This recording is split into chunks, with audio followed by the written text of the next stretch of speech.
नेपाल एक ऐसा पड़ोसी देश जहां राजनीतिक अस्थिरता कोई नई बात नहीं है, लेकिन इस बार जो आग भड़की है वो हैरान कर देने वाली है। सोशल मीडिया बैन से शुरू हुआ गुस्सा अब जेन ज़ी रिवॉल्यूशन में बदल गया है और इसका सबसे बड़ा निशाना बने प्रधानमंत्री केपी शर्मा ओली।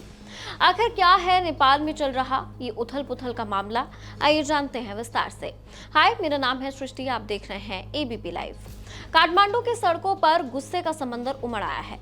संसद और पीएम ऑफिस तक प्रदर्शनकारियों ने कब्जा कर लिया है। हालात इतने बिगड़े कि प्रधानमंत्री केपी शर्मा ओली को इस्तीफा देना पड़ा। यहाँ तक कि इस वक्त वो कहाँ हैं, ये तक कोई नहीं जानता। जान जाएगा तो शायद उनके साथ भी वही होगा जो नेपाल के पूर्व प्रधानमंत्री और उनकी पत्नी के साथ हुआ। नेपाल के आंदोलनकारियों की इस भीड़ ने पूर्व प्रधानमंत्री की पत्नी को घर समेत जिंदा जला दिया। नेपाल के मंत्रियों पर भी ये भीड़ काल बनकर टूट रही है। लेकिन असल सवाल ये है कि अचानक भड़के इस आंदोलन की जड़ क्या है। वजह सिर्फ फेसबुक, इंस्टा बैन नहीं है।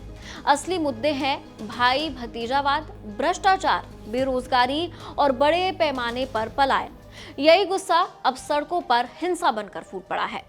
जानकार मानते हैं कि नेपाल अब अंतर्राष्ट्रीय ताकतों का युद्ध क्षेत्र बन चुका है। चीन अपनी बेल्ट एंड रोड इनिशिएटिव के जरिए, अमेरिका अपने एमसीसी प्रोजेक्ट से और भारत अपने पुराने रिश्तों के सहारे, तीनों यहां अपनी पकड़ बनाना चाहते हैं और यही नेपाल की अशांति को और भड़का रहा है। याद कीजिए, बांग्लादेश जहां पिछले साल छात्र आंदोलन ने प्रधानमंत्री शेख हसीना को सत्ता से बेदखल कर दिया था, नेपाल में भी हालात कुछ वैसे ही तस्वीर दिखा रहे हैं। फर्क बस इतना है कि यहाँ गुस्से का चेहरा बने हैं जेन ज़ी। दिलचस्प ये है कि ये आंदोलन ओली के चीन से लौटने और भारत यात्रा से ठीक पहले भड़का। यानी नेपाल की राजनीति अब सिर्फ घरेलू नहीं बल्कि पूरी तरह क्षेत्रीय और वैश्विक शांति संतुलन का हिस्सा बन चुकी है। क्या भारत को भी इससे सतर्क होने की जरूरत है? भारी मात्रा में प्रदर्शनकारी भारत की सीमा तक पहुंच गए हैं। लोग पलायन का रास्ता भी यहीं ढूंढ रहे हैं।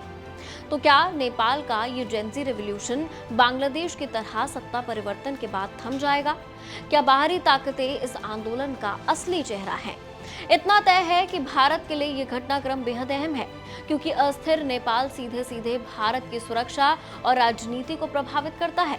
और इस बाहरी ताकत के होने का सबूत बालेंद्र शाह भी है, जो इस आंदोलन का मुख्य चेहरा बने हुए हैं। एक मेयर सीधा प्रधानमंत्री की कुर्सी का आज दावेदार बन चुका है। क्या ये बस ओवरनाइट फेम है या कोई सोची समझी और लंबी चौड़ी साजिश का नतीजा है?